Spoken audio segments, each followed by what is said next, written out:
அன்பினர்களே, ஈரானும் அமெரிக்காவும் ஒரு அமைதி ஒப்பந்தம் ஒன்றுக்கு நெருங்கி வருவதாக நாம் நேற்று 3 காணொளிகள் தந்தோம் இல்லையா? இன்று ஞாயிற்றுக்கிழமை அந்த எக்ரிமெண்ட் கையெழுத்தாகும் என்று அமெரிக்க அதிபர் சொன்னாலும் ஈரான் தரப்பிலிருந்து எந்த கருத்தும் இதுவரையும் வெளிவரவில்லை. காரணம், பல முறை அந்த எக்ரிமெண்ட் அமெண்ட்மெண்ட் பண்ணப்பட்டிருப்பதால் ஈரானின் முக்கியமான கோரிக்கைகள் கட் பண்ணப்பட்டிருப்பதாக, ரத்து செய்யப்பட்டிருப்பதாக தெரிவிக்கப்பட்டிருந்தது.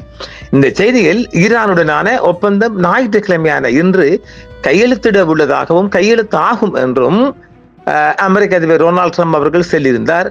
இந்த ஒப்பந்தம் கையெழுத்தான உடனேயே ஹார்முஸ் ஜலசந்தி மீண்டும் திறக்கப்படும் என்றும் அமெரிக்க அதிபர் டொனால்ட் ட்ரம்ப் அவர்கள் நேற்று இரவே சொல்லியிருந்தார். அது நமக்கு இன்றைக்கு ஞாயிற்றுக்கிழமை.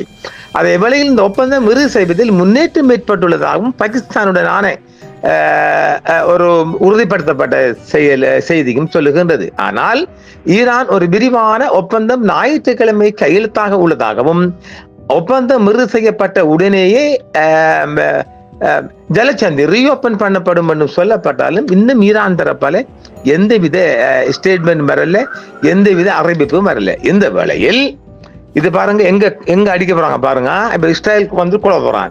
உருவாகி வரும் அமெரிக்க ஈரான் ஒப்பந்தம் இஸ்ரேலின் எந்த போர் இலக்குகளையும் நிறைவேற்றவில்லை என்று எதிர்கட்சி தலைவர் சொல்லுகின்றார். யாட இஸ்ராயல்ல உருவாகி வரும் அமெரிக்க ஈரான் ஒப்பந்தம் பிரதமர் பெஞ்சமின் நெதன்யாஹுவுக்கு ஒரு முழுமையான தோல்வி என்று எதிர்கட்சி தலைவர் யாயிர் லாபிட் கூறுகின்றார். இந்த ஒப்பந்தம் ஈரானின் அரசாங்கத்தையும் ஏவுகணை திட்டத்தையும் அப்படியே விட்டுவிட்டு தெஹ்ரான் தனது அணுசக்தி திறன்களை மீண்டும் கட்டியெழுப்ப அனுமதிக்கும் என்றும் தேசிய பாதுகாப்பு குறித்த கட்டளைகளை ஏற்கும் ஒரு துணைக்கோள் நாடாக இஸ்ரேலை குறைத்து விடும் என்றும் அவர் எச்சரித்துள்ளார். உருவாகி வரும் அமெரிக்க ஈரான் ஒப்பந்தம் பிரதமர் பெஞ்சமின் நெதன்யாஹுவுக்கு ஒரு உலக அளவில் மிகப்பெரிய தோல்வி என்று அவர் தெரிவித்திருக்கின்றார். இஸ்ரேலின் முன்னாள் பிரதமர், இவர் ஒரு முன்னாள் பிஎம், யாயிர் லாபிட் உருவாகி வரும் அமெரிக்க ஈரான் ஒப்பந்தம் தொடர்பாக பிரதமர் பெஞ்சமின் நெதன்யாஹுவை சனிக்கிழமை விமர்சித்தார். இந்த ஒப்பந்தம் இஸ்ரேலின் அறிவிக்கப்பட்ட எந்த ஒரு போர் நோக்கங்களையும் அடைய தவறிவிட்டது என்றும் யூத அரசை வாஷிங்டனிலிருந்து தேசிய பாதுகாப்பு குறித்த அச்சுறுத்தல்களை பெறும் ஒரு துணைக்கோள் நாடாக மாற்றிவிட்டது என்றும் அவர் தெரிவித்திருக்கின்றார். எதிர்கட்சி தலைவர் முழுமையான தோல்வி என கடுமையாக நெதன்ஸ் அவர்களை சாடியிருக்கின்றார். லாபிட் தற்போது உருவாகி வரும் இந்த ஒப்பந்தம் இஸ்ரேலில் எந்த ஒரு போர் நோக்கங்களையும் அடையவில்லை என்றும் அவர் குறிப்பிட்டிருக்கின்றார். ஈரானிய அரசாங்கம் தொடர்ந்து ஆட்சியில் இருக்கும், அதன் ஏவுகணை திட்டம் தொடரும், மேலும் தெஹ்ரான் தனது அணுசக்தி திட்டத்தை மீண்டும் கட்டியெழுப்ப முடியும் என்று குறிப்பிட்ட அவர் இந்த முடிவை நெதன்யாஹுவின் முழுமையான தோல்வி என்றும் அவர் விமர்சனம் செய்துள்ளார். இந்த நிலைமை இஸ்ரேலை தனது தேசிய பாதுகாப்பு குறித்த கட்டளைகளை பெறும் ஒரு செயற்கைக்கோள் நாடாக மாற்றிவிட்டது என்று லாபிட் கூறுகிறார். மேலும் எந்த ஒரு பத்திரிகையாளர் சந்திப்பு கூடாக கையாளுதல் அல்லது செயற்கை நுண்ணறிவால் உருவாக்கப்பட்ட காணொளிகளாலும் இந்த தோல்வியை மறைக்க முடியாது என்றும் அவர் குறிப்பிட்டிருக்கின்றார். வாஷிங்டனுக்கும் தெஹ்ரானுக்கும் இடையில் நிறைவடையும் தருவாயில் உள்ளதாக கூறப்படும் இந்த ஒப்பந்தம் குறித்து இஸ்ரேலிய அரசியல் மற்றும் பாதுகாப்பு அதிகாரிகள் பெருகி வரும் கவலையை வெளிப்படுத்தியுள்ளனர்.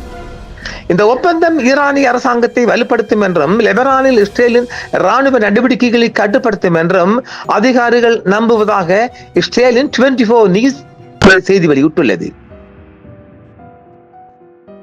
அமெரிக்காவும் இஸ்ரேலும் இஸ்லாமிய குடியரசுக்கு எதிராக ராணுவ நடவடிக்கைகளை தொடங்கிய போது பிப்ரவரி மாத இறுதியில் தொடங்கிய போரை முடிவுக்கு கொண்டு வர ராஜதந்திர முயற்சிகள் தீவிரமடைந்துள்ள நிலையில் இந்த கவலைகள் எழுந்துள்ளது.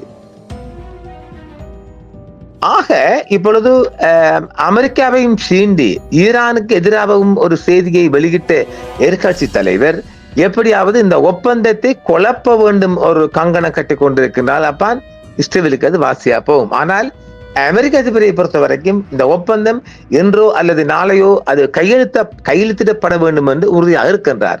அதற்கான முழு காரணம் ஹார்முஸ் ஜலசந்தியை ரீஓபன் பண்ண வேண்டும் என்பதில் அவர் குறியாக இருக்கின்றார். எனவே அடுத்து வரும் செய்திகளும் இருக்கின்றது, பார்ப்போம்.